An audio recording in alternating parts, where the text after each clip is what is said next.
À quelle fréquence faut-il changer le filtre à carburant de votre voiture? Que se passe-t-il si on ne le change pas? Faut-il le remplacer par un filtre à carburant d'origine constructeur? Aujourd'hui, nous allons vous expliquer en détail le rôle et le fonctionnement des filtres à carburant, ainsi que leur cycle de remplacement et d'entretien. En lisant attentivement ce qui suit, vous éviterez au moins tout malentendu concernant les filtres à carburant. Le rôle d'un filtre à carburant est de purifier l'essence de l'eau et des impuretés.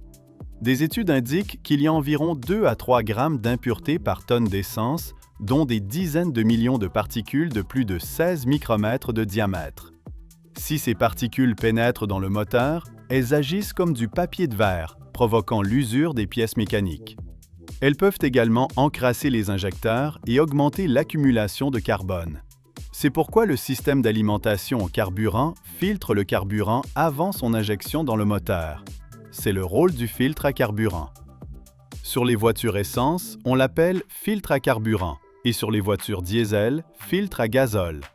Ces filtres sont généralement fabriqués à partir de fibres de pâte de bois imprégnées de résine qui sont essentiellement du papier ou parfois de fibres synthétiques. Quel que soit leur type, chaque filtre à carburant a une durée de vie ou capacité de rétention des poussières qui indique la quantité d'impuretés qu'il peut retenir, en grammes, sans affecter l'alimentation en carburant ni provoquer d'obstruction.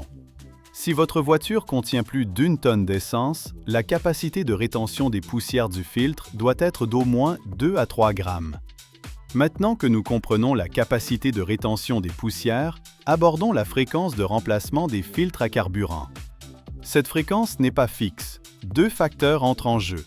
Premièrement, la capacité de rétention des poussières varie selon les modèles de voiture et deuxièmement, le carburant des petites stations-service contient généralement plus d'impuretés que celui des stations-service réputées. En résumé, si le filtre à carburant de votre voiture a une capacité de rétention des poussières élevée et retient peu d'impuretés dans le carburant, vous pouvez rouler jusqu'à ce que le véhicule soit inutilisable sans le remplacer. En revanche, si le filtre à carburant de votre voiture a une faible capacité de rétention des poussières et retient davantage d'impuretés dans le carburant, il convient de le remplacer plus fréquemment. Il existe 2 types de filtres à carburant dans les voitures. Le filtre intégré, directement intégré à la pompe à carburant à l'intérieur du réservoir. Son remplacement nécessite le démontage des sièges arrière, une opération complexe et fastidieuse. C'est pourquoi les constructeurs automobiles conçoivent des filtres à carburant avec une capacité de rétention des particules plus importante afin d'espacer les remplacements. Cette capacité se situe généralement entre 18 et 40 grammes. Le carburant d'une station-service fiable permet d'alimenter un véhicule avec une capacité de 10 à 20 litres au 100 km. Même avec une consommation de 10 litres au 100 km, il est facile de parcourir en moyenne 100 000 km. Par conséquent, le remplacement du filtre à carburant interne tous les 100 000 km est tout à fait justifié. Le second type est le filtre à carburant externe, visible lorsque la carrosserie est levée. Son remplacement est simple et rapide, même en cas de coupure d'alimentation en carburant. Il ne prend qu'une dizaine de minutes. Par conséquent, sa capacité de filtration est plus faible, généralement de 8 à 15 grammes, mais sa durée de vie peut atteindre 50 000 à 60 000 km. Cependant, les constructeurs recommandent généralement de le remplacer plus tôt. Ils ne préconisent pas d'attendre que le filtre soit saturé. Ils doivent également tenir compte du fait que certains automobilistes utilisent un carburant de qualité inférieure. Dans des conditions normales, si vous faites le plein dans une station-service réputée, le filtre interne devrait durer 100 000 km et le filtre externe 40 000 km, soit un tiers de plus que le kilométrage recommandé dans le manuel du propriétaire. Si vous utilisez régulièrement des stations-service plus petites ou des services de livraison de carburant à domicile, non seulement cela n'allongera pas la durée de vie du carburant, mais cela pourrait même la raccourcir car les impuretés y sont beaucoup plus importantes.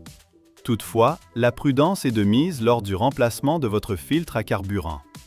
Qu'il soit d'origine ou non n'est pas crucial, mais vous devez absolument éviter d'acheter des produits bon marché ou contrefaits, en particulier les filtres en papier. La plupart des filtres d'habitacle et des filtres à air de nos voitures sont en papier. Les filtres les plus chers, qui coûtent environ 100 yuan, sont fabriqués à partir de fibres de pâte de bois. Les moins chers, entre 10 et 20 yuan, sont composés de pâte recyclée mélangée à de l'amidon et du talc. Ce matériau convient aux filtres d'habitacle grâce à son pouvoir filtrant, mais il est sensible à l'humidité. En présence d'humidité, le talc et l'amidon adhèrent au filtre ou s'effritent, le rendant impropre à une utilisation comme filtre à carburant. C'est comme ajouter constamment de l'amidon et du talc à son carburant. Pourtant, certains filtres à carburant bas de gamme utilisent ce matériau à des fins lucratives. Ceux portant la mention « filtre d'origine constructeur », relativement bon marché, sont particulièrement problématiques, avec des taux de contrefaçon atteignant jusqu'à 70%. Il n'est donc pas nécessaire d'insister sur l'utilisation de pièces d'origine. Pour changer votre filtre à carburant, rendez-vous simplement dans un grand garage et achetez un filtre d'une marque reconnue. Ce sera plus cher, mais plus sûr. Vous pouvez aussi acheter la pièce auprès d'une boutique en ligne réputée et la faire installer dans un garage, en ne payant que la main-d'œuvre. En résumé, vous n'êtes pas obligé de chercher des pièces d'origine, mais vous devez absolument éviter d'acheter des produits de qualité inférieure ou contrefaits. Si vous avez lu jusqu'ici, vous devriez avoir une bonne compréhension des filtres à carburant.